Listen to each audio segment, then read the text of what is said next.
Aujourd'hui, je vous propose une lecture dans l'évangile de Jean, au chapitre 13 et au verset 13. Vous m'appelez maître et seigneur, et vous dites bien, car je le suis. Notre Seigneur n'impose jamais son autorité. Jamais il ne dit « tu dois faire ceci, tu ne dois pas faire ceci », etc.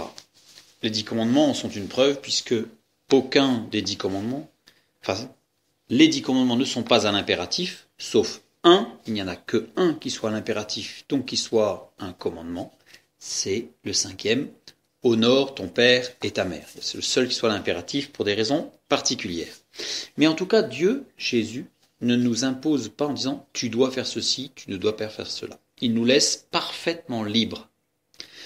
Parfaitement libres de lui cracher au visage. Ésaïe 50, verset 6 ou Matthieu 26, 67. Il nous laisse libres de le rejeter. Marc 8, 31, Luc 17, 25. Il nous laisse parfaitement libres de le railler. Matthieu 9, 24, Matthieu 27, 41. Dans tous ces passages, on voit qu'il ne dit rien. Et il ne nous dira rien. C'est-à-dire que si on lui crache au visage, si on le rejette, si on le raille, si on se moque de lui, si on essaye d'humilier la parole, il ne dira rien. Mais, parce qu'il y a un mais quand j'accepte son invitation et que j'accepte de voir qui il est, Fils de Dieu, alors je sais que sa grâce n'est pas vaine pour moi, comme il est écrit dans 1 Corinthiens, chapitre 15 et au verset 10. Par la grâce de Dieu, je suis ce que je suis, et sa grâce envers moi n'a pas été vaine. Loin de là, j'ai travaillé plus que tous. Non pas moi toutefois, mais la grâce de Dieu qui est avec moi. Voilà. Quand je lui dis oui, la grâce agit. La grâce qui peut agir en raison de la rédemption. Et quand je lui dis oui, sa vie est créée en moi. Et alors, je vis véritablement. Et je reconnais aussitôt qu'il a sur moi une autorité absolue. En fait, c'est pas lui qui impose, c'est moi qui reconnais son autorité. C'est une différence énorme, énorme. C'est la domination morale de celui dont il est dit « tu es digne ».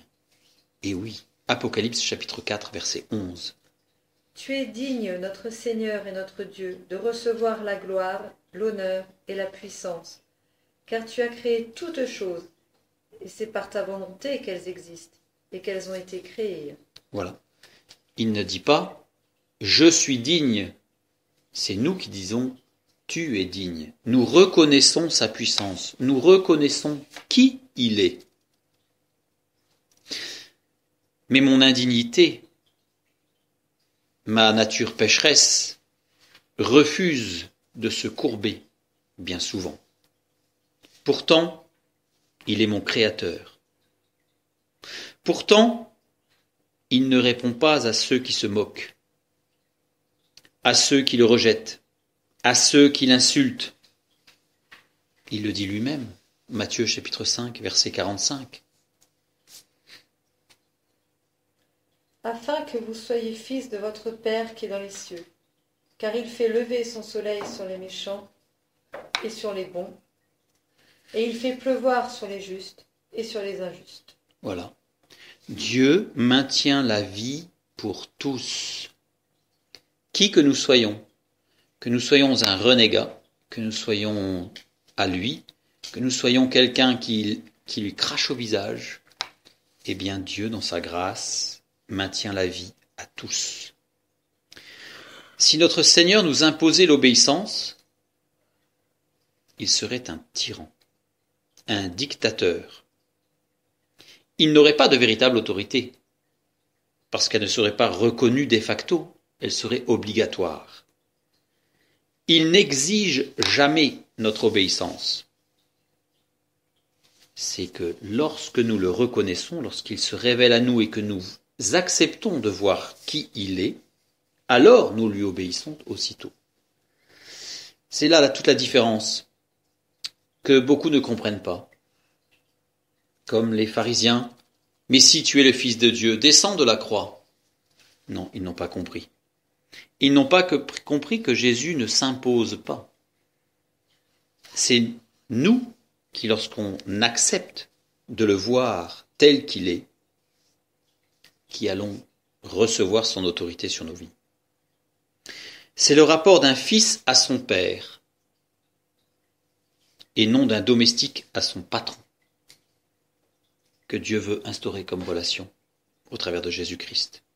Nous sommes tous appelés à être co-héritiers de Christ, pas à être ouvriers, serviteurs, esclaves de Christ. Nous sommes appelés à être co-héritiers de Christ.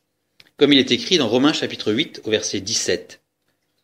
Or, si nous sommes enfants, nous sommes aussi héritiers, héritiers de Dieu et co-héritiers de Christ, si toutefois nous souffrons avec lui, afin d'être glorifiés avec lui.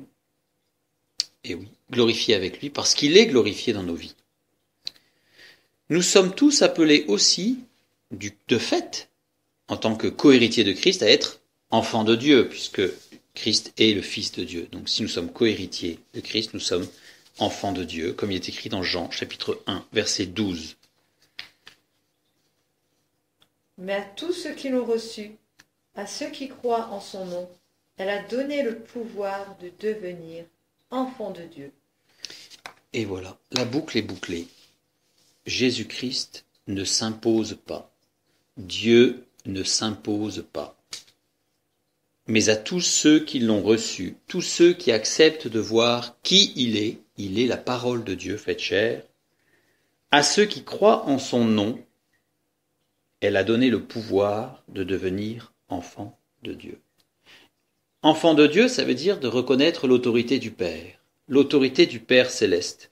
D'où d'ailleurs on comprend mieux pourquoi dans les 10 commandements, il y a un seul ce qu'on appelle les 10 commandements, il y a un seul des commandements qui soit l'impératif, honore ton père et ta mère. Dieu souhaite être notre Père. Ce qu'il souhaite, c'est que nous honorions notre Père. Alors bien sûr que nous honorions nos pères et nos mères terrestres, c'est un fait, mais que nous honorions aussi notre Père céleste, qui nous a fait la grâce par la rédemption en Jésus-Christ, de devenir enfants de Dieu, co-héritiers de Christ. Mais à une seule condition, que nous le reconnaissions comme Seigneur et Maître de nos vies, et que nous puissions dire, comme les disciples, Maître et Seigneur. Et Jésus a pu leur dire, vous m'appelez Seigneur et Maître, et vous dites bien, car je le suis. Mais Jésus ne dit pas, je suis le Seigneur et le Maître, et vous devez m'appeler Maître et Seigneur. Où en sommes-nous dans notre relation avec notre Dieu ? Où en sommes-nous dans notre relation avec Jésus-Christ ? Est-il notre Maître et Seigneur parce que nous le reconnaissons comme Maître et Seigneur ?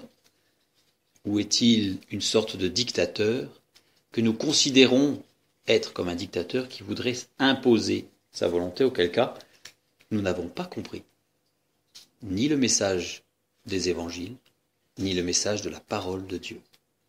Dieu veut être notre Père, mais il faut que nous acceptions. Vous savez, c'est comme une adoption. On ne peut adopter, alors évidemment si c'est un bébé, il n'a pas son avis à donner, mais quand on est adulte, on peut demander à être adopté, et puis quelqu'un peut demander à adopter une autre personne, mais il faut que les deux soient d'accord. Personne ne peut dire « je t'adopte », même que tu le veuilles ou que tu ne le veuilles pas. Eh bien, Dieu, c'est la même chose.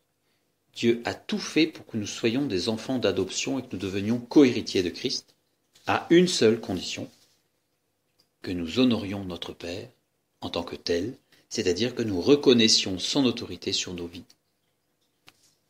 Amen.